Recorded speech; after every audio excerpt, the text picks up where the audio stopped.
श्री स्वामी समर्थ. नमस्कार मंडळी, स्वागत आहे तुमचे माझ्या यूट्यूब चॅनलवरती. आजचा दिवस तुम्हाला खूप छान सुखाचा आनंदाचा जाऊ हीच मी स्वामींच्या चरणी प्रार्थना करते आणि आज या नवीन व्हिडिओला सुरुवात करते. येत्या 14 जुलैला म्हणजेच मंगळवारी आलेली आहेत ज्येष्ठ अमावस्या. ज्येष्ठ अमावस्येला ज्येष्ठ महिना संपून पवित्र अशा आषाढ महिन्याची सुरुवात होणार आहे. आता या ज्येष्ठ अमावस्येला सोमवती अमावस्या म्हणून देखील ओळखले जाईल. याचं कारण म्हणजे 13 जुलैला म्हणजेच उद्या सोमवारी या अमावस्येचा प्रारंभ सायंकाळी 6:50 होणार आहे आणि समाप्ती मंगळवारी 14 जुलैला दुपारी 3:14 समाप्त होणार आहे. उदय तिथीनुसार ही ज्येष्ठ अमावस्या मंगळवारी म्हणजे 14 जुलैला साजरी केली जाणार आहे. तसेच या ज्येष्ठ अमावस्येची जी काही पूजा, सेवा किंवा उपाय, स्नान, दान हे सर्व काही आपल्याला 14 जुलैला म्हणजेच मंगळवारी करायचे आहेत. आता प्रत्येक महिन्यामध्ये अमावस्या तिथी येते आणि प्रत्येक अमावस्येचं महत्त्व हे सुद्धा वेगवेगळं असतं. ज्येष्ठ अमावस्या म्हणजे या शब्दातच या अमावस्येचा अर्थ आहे. म्हणजेच ही अमावस्या आपल्या पितरांना समर्पित आहे, म्हणून या अमावस्येचं मोठं धार्मिक महत्त्व आहे. हा दिवस मुख्यत्वे पितरांचे श्राद्ध आणि दानधर्मासाठी अत्यंत शुभ मानला जातो. तसेच या दिवशी नदी स्नान करून पूजा केल्याने अक्षय पुण्य प्राप्त होते आणि पितरांच्या कृपेने घरात सुख समृद्धी नांदते. या ज्येष्ठ अमावस्येला पितरांची पूजा केल्याने, पितरांची आठवण काढल्याने पितृदोष दूर होतो आणि कुटुंबातील अनेक अडचणी ह्या देखील दूर होतात. धार्मिक दृष्टीने हा दिवस अतिशय महत्त्वाचा आणि शुभ असल्यामुळे या दिवशी काही खास प्रभावी उपायसुद्धा केले जातात. आज व्हिडिओमध्ये मी तुम्हाला एक अतिशय प्रभावी असा उपाय सांगणार आहे. उद्या म्हणजेच मंगळवारी या ज्येष्ठ अमावस्येला तुम्ही काहीच नाही केले तरीही चालेल, पण हा मिठाचा एक अतिशय प्रभावी उपाय करा. हा उपाय केल्याने कोणताही शत्रू हा फक्त 2 दिवसात संपेल, तुमच्यासमोर गुडघे टेकवेल. आपल्या जीवनातील जे काही गुप्त शत्रू आहे किंवा शत्रूंचं नाव आपल्याला माहीत आहे, तर असे जीवनातील सर्व शत्रू या उपायाने नष्ट होतील.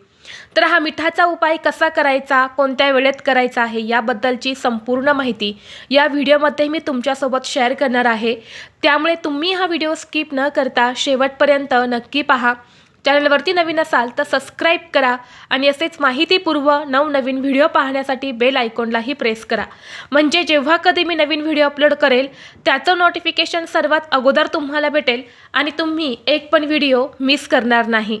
तसेच व्हिडिओला एक हाईप देखील द्या. आज या व्हिडिओमध्ये मी तुम्हाला जो उपाय सांगणार आहे, तर हा उपाय आपल्याला मंगळवारी म्हणजेच 14 जुलैला करायचा आहे.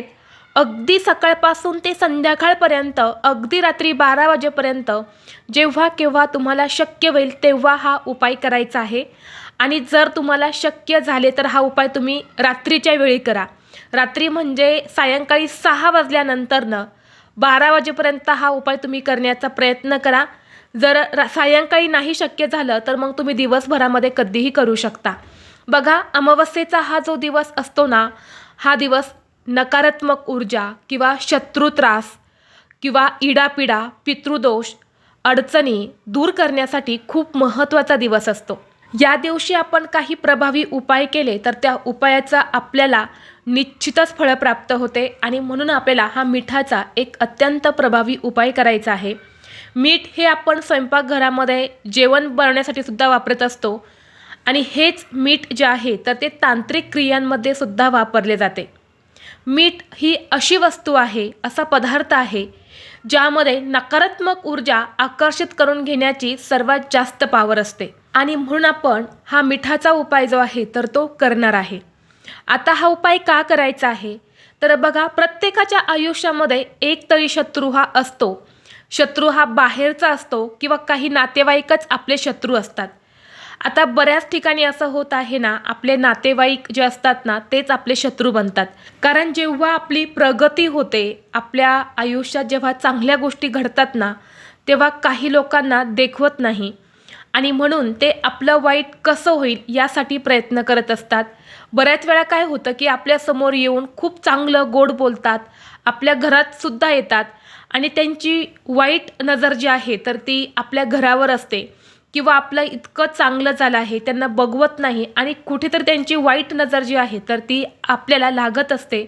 आणि जेव्हा एखाद्या व्यक्तीची वाईट नजर आपल्याला लागते तेव्हा आपल्या आयुष्यात अनेक समस्या आणि अडचणी येत असतात.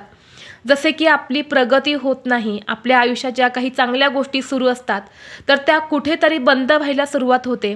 अनेक संकट अडचणींचा सामना आपल्याला करावा लागतो आणि म्हणून अशी समस्या जर तुमच्या जीवनामध्ये सुरू असेल तर हा उपाय तुम्ही अवश्य करून पहा. किंवा असं सुद्धा होतं की आपल्या घराच्या आजूबाजूला अशी काही जाळव प्रवृत्तीची लोकं राहतात. आपल्यासमोर खूप चांगलं आणि गोड बोलतात, पण त्यांच्या मनात आपल्याबद्दल वाईटता असते आणि ते आपल्या आयुष्यामध्ये अडचणी आणण्याचा भरपूर प्रयत्न करत असतात. तर असा गुपित शत्रूसुद्धा या उपायाने संपूर्णपणे नष्ट होतो. शत्रूची बुद्धी जी आहे तर ती भ्रष्ट होते किंवा आपल्या मागे जी काही साडेसाती सुरू आहे किंवा जे आपल्या कुंडलीमधले ग्रह कमकुवत झालेले असतील, काही ग्रहदोष असेल किंवा पितृदोष असेल तर तो सुद्धा या उपायाने दूर होतो. आपल्याला प्रत्येक कामात यश मिळू लागते. आपली अडलेली कामे ही सुद्धा पूर्ण होतात. आता उपाय करण्यासाठी काय करायचं, उद्या सकाळी म्हणजेच मंगळवारी सकाळी लवकर उठायचं आहे, स्वच्छ स्नान करायचं आहे आणि अंघोळ करताना अंघोळीच्या पाण्यामध्ये थोडेसे काळे तीळ, गंगाजल किंवा गोमूत्र, थोडंसं मीठ टाकून तुम्हाला स्नान करायचं आहे. यामुळे आपलं मन, शरीर हे शुद्ध आणि पवित्र होतं. आपल्यामध्ये जी काही नकारात्मक ऊर्जा आहे तर ती सुद्धा निघून जाते आणि ज्येष्ठ अमावस्येच्या दिवशी स्नानाचं खूप मोठं धार्मिक महत्त्व आहे. आता हे झालं आणि यानंतर देवघरातील देवांची विधिवत पूजा करून घ्या. या दिवशी देवांना शांत केलं जातं म्हणून देवांना पंचामृताने अभिषेक घाला. छान देवघरामध्ये दिवा लावा, धूप दीप अगरबत्ती लावून आपल्या घरातील वातावरण हे प्रसन्न करायचं आहे आणि यानंतर तुम्हाला हा उपाय करायचा आहे. आता उपाय करण्यासाठी तुमच्या घरामध्ये जिथे अतिशय शांतता असते असा एखादा कोपरा किंवा अशी एखादी रूम की जिथे जास्त शांतता असते तर तिथे तुम्हाला आसन टाकून आसनावरती बसायचं आहे. तुमच्यासमोर एक दिवा तुम्हाला प्रज्वलित करायचा आहे. तेलाचा किंवा तुपाचा कोणताही दिवा तुम्ही प्रज्वलित करू शकता. आणि यानंतर काय करायचं आहे, एका वाटीमध्ये किंवा एखाद्या प्लेटमध्ये तुम्हाला एक चमचाभर खडे मीठ घ्यायचं आहे. खडे मीठ नसेल तर बारीक मीठ घेतलं तुम्ही तरी चालेल आणि त्यासोबतच एक चमचाभर हळद घ्यायची आहे आणि 5 काळे मिरे तुम्हाला घ्यायचे आहेत. जे आपण मसाल्यामध्ये वापरतो तर ते 5 काळे मिरे घ्यायचे आहेत. यानंतर ही जी प्लेट आहे ना ही आपल्या उजव्या हातामध्ये पकडायची आहेत, उजव्या हातात धरायची आहेत आणि यानंतर तुम्हाला शत्रूचं नाव घ्यायचं आहे. शत्रूचा जो चेहरा आहे ना तो आपल्या समोर आणायचा आहे आणि शत्रूचं नाव घ्यायचं आहे. 21 वेळा तुम्हाला शत्रूच्या नावाचा उच्चार करायचा आहे आणि जर शत्रूचं नाव तुम्हाला माहीत नसेल तर शत्रुत्रास नष्ट होणे, शत्रुत्रास नष्ट होणे असं तुम्हाला 21 वेळा म्हणायचं आहे.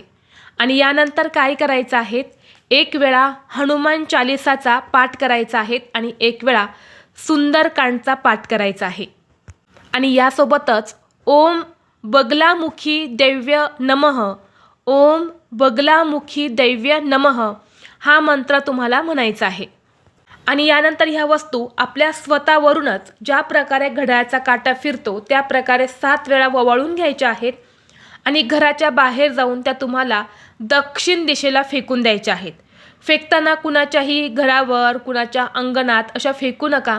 अशा ठिकाणी टाका की जिथे कुणी जात नाही, तिथल्या जागेचा कुणी जास्त वापर करत नाही. तर अशा ठिकाणी तुम्हाला त्या फेकून द्यायच्या आहेत आणि फेकल्यानंतर ना मागे फिरून पाहायचं नाही, कुठं पडल्या, कशा पडल्या. सरळ घरात यायचं आहे, तो दिवा उचलून तुमच्या देवघरामध्ये ठेवून द्यायचा आहेत. हातपाय स्वच्छ धुवायचे आहेत आणि जी काही तुमची कामं आहेत तर ती तुम्हाला करायची आहेत. बघा, योगायोगाने ज्येष्ठ अमावस्या जी आहे ना ती मंगळवारी आलेली आहेत आणि मंगळवारी हा उपाय करायला खूप जास्त महत्त्व आहे.